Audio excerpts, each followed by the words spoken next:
today I wanted to talk to you guys about something similar related to what we talked about last time, which was fever.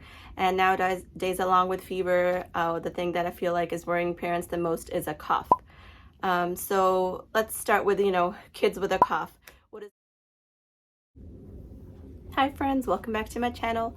So today I wanted to talk to you guys about something similar related to what we talked about last time, which was fever. And nowadays, along with fever, the thing that I feel like is worrying parents the most is a cough.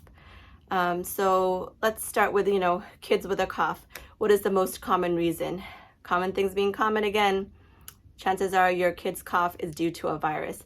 Viruses will go in, they'll go ahead and, it's going to cause irritation, mucus production, and from usually the irritation in the throat and the mucus that's dripping in the throat is what's going to lead to the cough. So I know a lot of parents worry that there's something in the lungs, or you'll hear your child cough and you feel like their chest is rattling and you're convinced that it's in the lungs, but most of the time it is not in the lungs. I would say like 90% of the time, 99% of the time when I listen to the lungs of my, patients with the cough, the lungs are totally clear. It's just, like what we call a transmitted sound. So the sound is in here, but there's mucus in here, but it the vibrations kind of travels. So you get the impression that it's in the lungs. If your child is breathing comfortably, they're not coughing nonstop, they're otherwise breathing comfortably, then likely it's not in the lungs. Now, cough can be accompanied by fever because viruses will also cause fevers. Now, if the cough and congestion, runny nose just started, and in the first 24 to 48 hours they also spike a fever, that's okay. Let's say they've had a cough, congestion, runny nose for 5-6 days, and then they spike a fever. That could indicate that maybe this viral stuff is turning into something else, possibly pneumonia, possibly an ear infection. Then your child needs to be examined. And again, when I say fever, I mean 38 degrees Celsius or 100.4 degrees Fahrenheit or more. So going along with the cough thing. So viral coughs, how long can they last? So this is what parents don't like hearing. Viral coughs can last anywhere from 10 to 14 days. And then there's a phenomenon known as post-viral cough. So even after the viral cough is gone, because your body has kind of been sensitized and you may have a little bit of irritation still and a little bit of mucus, it may linger for a couple more weeks. So total, sometimes 4 weeks for a viral cough to fully go away. And currently in this climate with all these viruses being out, what's happening is kids catch one virus, they, a couple weeks they're sick, the cough is resolving. Oh no, the cough is back, it's a different cough now. And then parents worry, oh no, the cough never really went away. My child has had a cough for 2-3 months now. Now, here's what I ask you. Has your child really had a cough for 2 to 3 months? Or was the cough getting better maybe after 2 to 3 weeks, and then a few days later they got sick again? And if they got sick again, chances are they caught a new virus, because viruses are so easy to catch. Your kid is in school, daycare, activities, playing with cousins, somebody coughs, there you go, you caught their germs, okay? So what can you do for these annoying viral coughs where otherwise your child is breathing okay? Number one, make sure they're staying hydrated, because with the climate being dry, people have their heat on, that can make irritation worse. It can make mucus thicker, can cause you to have more irritation in your throat. So keep your kids hydrated. And, when they're sick, you don't have to push plain water. They can drink whatever they'd like. I would avoid orange juice and too much dairy. Sometimes that can make you feel like you have more mucus. But apple juice, popsicles, Pedialyte, Gatorade, water. While they're sick, everything goes, okay? The sugary liquids are fine while they're sick. Just keep them hydrated. Put a humidifier where you live, where you sleep. They have bigger humidifiers to cover your living area, and then have a smaller one. I don't know if you can see behind me up there in the corner. So this is my bedroom, and there's my baby's co-sleeper next to my bed. And there's a little humidifier up there.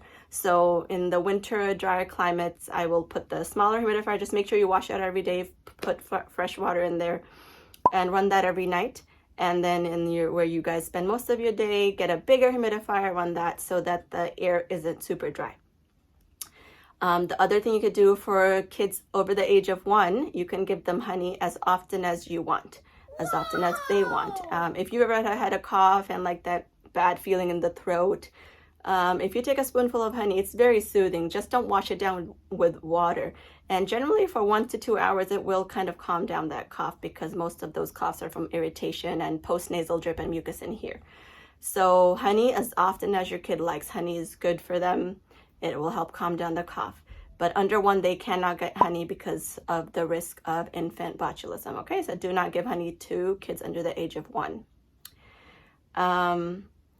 And if you're breastfeeding your little baby, that is also another really good thing you can do for them. They're getting the antibodies through your breast milk.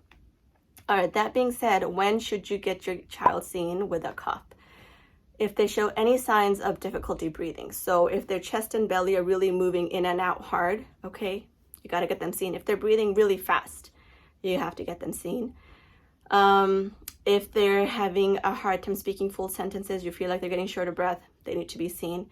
If the cough is just nonstop, okay, like it's just cough, cough, cough, cough, cough, cough, vomit, they should get seen. Sometimes that indicates maybe they could benefit from an inhaler or a nebulizer treatment.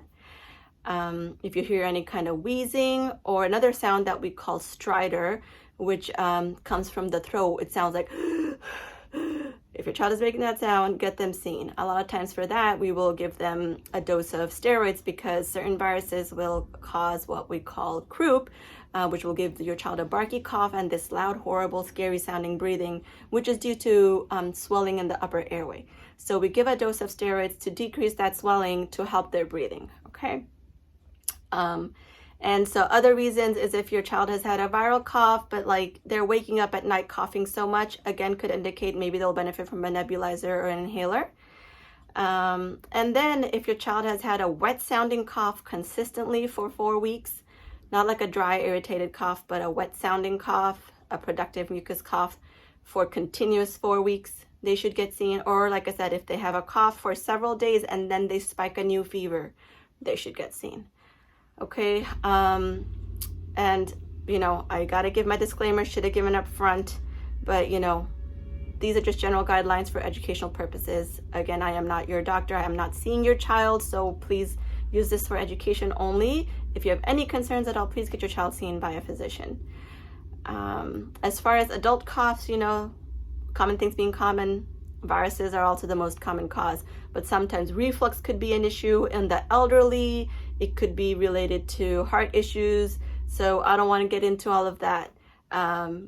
You know, generally in an otherwise healthy person, viruses are the most common cause of a cough. And while they are annoying, rarely is a cough dangerous, okay?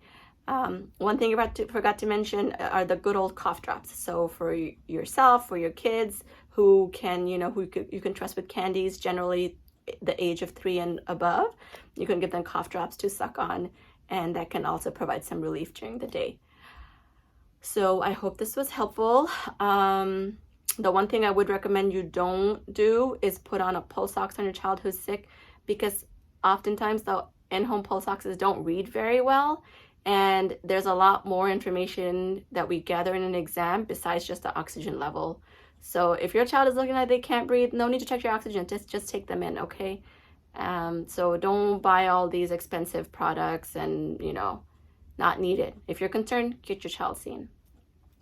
Thank you so much for watching. Like, subscribe, and share. And if you have any questions, please post them down below and I will try to answer them in a future video. Have a great day. Bye.